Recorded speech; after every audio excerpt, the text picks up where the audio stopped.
तो हम आपके लिए प्री बोर्ड परीक्षा 2025 के लिए कक्षा 12 का विषय इतिहास का प्रश्न पत्र लेकर आए हैं।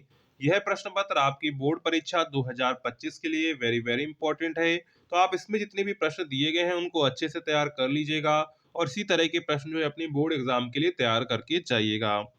और अगर आप चैनल पर पहली बार आए हैं तो चैनल को सब्सक्राइब, वीडियो को लाइक और अपने दोस्तों में वीडियो को शेयर करना ना भूलिएगा। साथ में हमने आपके लिए टेलीग्राम व्हाट्सएप ग्रुप बनाया हुआ है, लिंक आपको डिस्क्रिप्शन में मिल जाएगी, तो उसे जरूर ज्वाइन कर लीजिएगा। तो सबसे पहले आता है हमारा खंड का, जिसमें हमको बहुविकल्पीय प्रश्न देखने को मिलते हैं। ठीक है, तो यहाँ पर जो बहुविकल्पीय प्रश्न आता है पहला हमारा, तो पहला क्वेश्चन यहाँ पर है, किस ब्रिटिश गवर्नर जनरल के कार्यकाल में 1857 का विद्रोह हुआ था? ऑप्शंस दिए गए थे, कैनिंग, कर्जन, कॉर्नवालिस, डलहौजी। तो किस ब्रिटिश गवर्नर जनरल के कार्यकाल में 1857 का विद्रोह हुआ था? वो था लॉर्ड कैनिंग में, यानी कि ऑप्शन नंबर यहाँ पर आपका जो है ए वाला करेक्ट हो जाएगा, कैनिंग। ठीक है, इसके बाद नेक्स्ट है, बंगाल में स्थायी बंदोबस्त की व्यवस्था किसके द्वारा लागू की गई?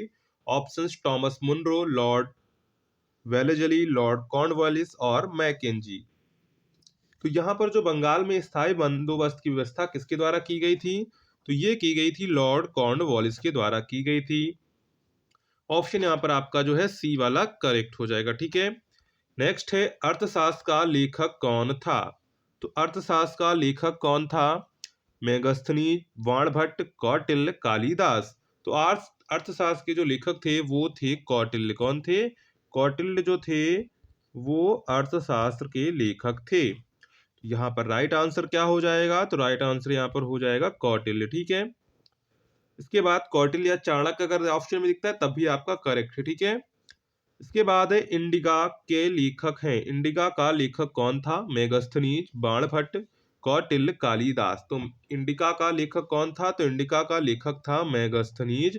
ऑप्शन यहाँ पर आपका जो है ए वाला करेक्ट हो जाएगा। ठीक है, इसके बाद है, प्रयाग प्रशस्ति की रचना की थी।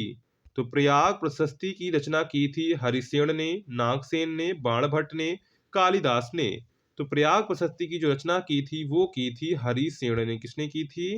हरिसेन ने जो है प्रयाग प्रशस्ति की रचना की थी। ठीक है, इसके बाद इसी में आपका नेक्स्ट क्वेश्चन है, महात्मा बुद्ध का जन्म कहाँ हुआ था? तो महात्मा बुद्ध का जन्म कहाँ हुआ था? ऑप्शंस आपको दिए गए थे, कपिलवस्तु, लुम्बिनी में, अरुवेला में, कुशीनगर में। तो महात्मा बुद्ध का जन्म कहाँ हुआ था? तो महात्मा बुद्ध का जन्म हुआ था लुम्बिनी में। कहाँ हुआ था? लुम्बिनी में हुआ था, यानी कि ऑप्शन नंबर यहाँ पर आपका जो है खा वाला करेक्ट हो जाएगा। ठीक है, इसके बाद है, निजामुद्दीन औलिया की दरगाह कहाँ है?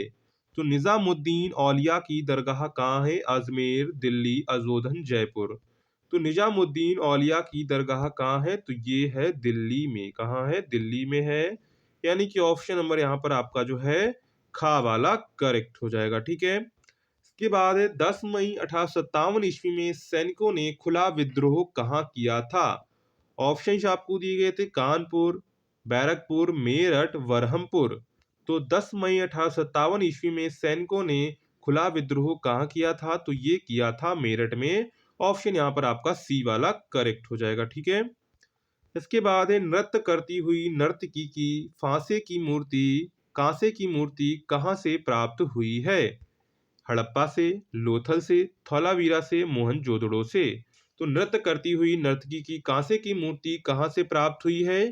तो ये मोहनजोदड़ो से प्राप्त हुई है। कहाँ से प्राप्त हुई है? मोहनजोदड़ो से प्राप्त हुई है। ऑप्शन यहाँ पर आपका जो है घा वाला करेक्ट हो जाएगा। ठीक है, त्रिरत्न किस धर्म से संबंधित है? क्या है? त्रिरत्न किस धर्म से संबंधित है? ऑप्शंस, बौद्ध धर्म, जैन धर्म, वैष्णव धर्म, शैव धर्म। तो त्रिरत्न किस धर्म से संबंधित है? तो त्रिरत्न है वो बौद्ध धर्म से संबंधित है। किस धर्म से संबंधित है? बौद्ध धर्म से संबंधित है। ऑप्शन यहाँ पर आपका जो है का वाला करेक्ट हो जाएगा। ठीक है, इसके बाद आता है खंड खा, जिसमें हमको अति लघु उत्तरीय प्रश्न देखने को मिलते हैं, जो कि हमारा 10 नंबर का होता है। कितने नंबर का होता है? 10 नंबर का होता है। पहला है यहाँ पर, हड़प्पा सभ्यता के प्रमुख बंदरगाह का नाम लिखिए। तो हड़प्पा सभ्यता का जो प्रमुख बंदरगाह था वो तो सबको पता होगा, क्या था? लोथल था। क्या था? लोथल था। ठीक है, राइट आंसर हो जाएगा लोथल। इसके बाद है कांग्रेस के प्रमुख गर्मपंथी नेताओं के नाम लिखिए।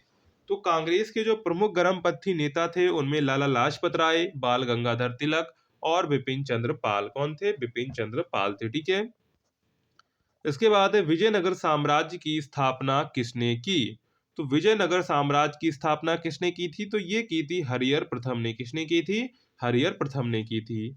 अलवर और नायनार कौन थे? किस भाषाओं में गाया करते थे? ये कैसे थे? तमिल भाषाओं में गाया करते थे और जो है ये तमिल कवि संत थे। ठीक है, इसके बाद खान कहा क्या था? तो जो खान कहा क्या है? खान कहा इसे मठ क्या कहते हैं? मठ या आश्रम नाम होता है। कि तो खान कहा किसको कहते हैं? मठ या आश्रम को कहते हैं। ठीक है, इसके बाद आता है खंडिका, जिसमें हमको लघुत्तरीय प्रश्न देखने को मिलते हैं। ठीक है, जो हमारे 30 अंक के होते हैं। इसमें पहला है बौद्ध धर्म के प्रमुख सिद्धांतों का उल्लेख कीजिए। यहाँ पर जो एक प्रश्न है वो 5 अंकों का है। ठीक है, तो आपको 5 अंकों के हिसाब से ही लिखना है। बौद्ध धर्म के प्रमुख सिद्धांतों का उल्लेख विस्तार से करना है। विजयनगर साम्राज्य की अमरनायक प्रणाली पर प्रकाश डालिए। 18वां इसी में है पंचशील के सिद्धांतों का वर्णन कीजिए। क्या है? पंचशील सिद्धांत, पंचशील के सिद्धांतों का वर्णन कीजिए। 19वां इसी में है गांधी इरविन समझौते पर संक्षिप्त टिप्पणी कीजिए। क्या है? गांधी इरविन समझौते पर संक्षिप्त टिप्पणी कीजिए। सहायक संधि पर प्रकाश डालिए। क्या है? सहायक संधि पर प्रकाश डालिए। इसके बाद आपका इसी में 21वां क्वेश्चन है मौर्य वंश की प्रशासनिक व्यवस्था पर प्रकाश डालिए। क्या है? मौर्य वंश की प्रशासनिक व्यवस्था पर प्रकाश डालिए। इसके बाद आता है हमारा खंडिका, जिसमें हमको विस्तृत उत्तरीय प्रश्न यानी कि जो है लगभग हमारे 30 अंक के होते हैं। ठीक है, तो यहाँ पर देख लीजिए 3 क्वेश्चंस करने यानी कि एक क्वेश्चन आपका 10 नंबर का है। ठीक है, तो क्वेश्चन क्या है? देखो क्वेश्चन कह रहा है सिंधु घाटी की प्रमुख विशेषताओं का उल्लेख कीजिए। क्या है? सिंधु घाटी की जो प्रमुख विशेषताएं हैं उनका उल्लेख कीजिए। अथवा स्तूप से आप क्या समझते हैं? स्तूप के प्रकारों तथा इनके विभिन्न अंगों का उल्लेख आपको करना है। ठीक है, तो आप अथवा करके आपको 2 दिए गए, दोनों में से कोई एक आपको यहाँ पे करना है। ठीक है, इसके बाद है क्वेश्चन नंबर आपका जो है 23 1857 की क्रांति के प्रमुख कारणों का उल्लेख कीजिए अथवा असहयोग आंदोलन के कारणों, स्वरूप और महत्व की विवेचना कीजिए। तो यहाँ पर आप ऊपर वाला कर सकते हैं या फिर नीचे वाला, दोनों में से आप कोई एक यहाँ पे कर सकते हैं। इसके बाद इसी में आपका 24वां क्वेश्चन है भक्ति आंदोलन में कबीर और नानक की प्रमुख प्रमुख शिक्षाओं का उल्लेख कीजिए अथवा वैदिक कालीन समाज और आर्थिक जीवन का वर्णन कीजिए। तो यहाँ पर जो है इन दोनों में से कोई एक यहाँ पे आप कर सकते हैं। ठीक है, तो इन दोनों में से आपको जो सिंपल लगता हो वो आप यहाँ पे कर सकते हैं। इसके बाद आता है क्वेश्चन नंबर जो है यहाँ पर 25 निम्नलिखित ऐतिहासिक तिथियों से संबंधित घटनाओं का उल्लेख कीजिए। तो यहाँ पर है पहला 319 ईस्वी, 1905, 1919, 1942, 326। तो यहाँ पर देखो 1942 में भारत छोड़ो आंदोलन। ठीक है, इसी तरह ये जो घटनाएं हुई थी इन घटनाओं का आपको संबंधित तिथियों का उल्लेख करना है। ये भी आपका कितने नंबर में है? ये भी आपका 10 नंबर में है। इसी प्रकार मानचित्र संबंधी आपके 10 नंबर के प्रश्न हो जाते हैं। ठीक है, तो यहाँ पर पहला क्वेश्चन है वह स्थान जहाँ विशाल स्नानागार प्राप्त हुआ था। स्नानागार आपको पता होगा कहाँ प्राप्त हुआ था? तो ये प्राप्त हुआ था मोहनजोदड़ो में। हड़प्पा की जो खुदाई की जा रही तब जो है हमको मोहनजोदड़ो में विशाल स्नानागार प्राप्त हुआ था। वह स्थान जहाँ महात्मा बुद्ध की मृत्यु हुई थी। तो महात्मा बुद्ध की जो मृत्यु है उत्तर प्रदेश के कुशीनगर जिले में हुई थी। कहाँ हुई थी? उत्तर प्रदेश के कुशीनगर जिले में हुई थी। वह स्थान जहाँ से भारत छोड़ो आंदोलन की शुरुआत हुई थी। तो भारत छोड़ो आंदोलन की जो शुरुआत है 8 अगस्त 1942 को मुंबई से की गई थी। ठीक है, इसके बाद वह स्थान जहाँ कबीर का जन्म हुआ था। तो कबीर का जन्म जो है काशी में वाराणसी उत्तर प्रदेश में हुआ था। ठीक है, वह स्थान जहाँ महावीर स्वामी का जन्म हुआ था। तो महावीर जो स्वामी का जो जन्म है वो वैशाली जिले के कुंड ग्राम में हुआ था और ये जो है बिहार में, बिहार राज्य में पड़ता है। ठीक है, तो इन सभी के सारे आंसर जो है हमने आपको क्लियर क्लियर बता दिए हैं। ठीक है, तो इन सभी क्वेश्चंस को आप अच्छे से तैयार कर लीजिएगा और इसी पैटर्न पर जो अपने आप की अपनी तैयारी करके जाइएगा।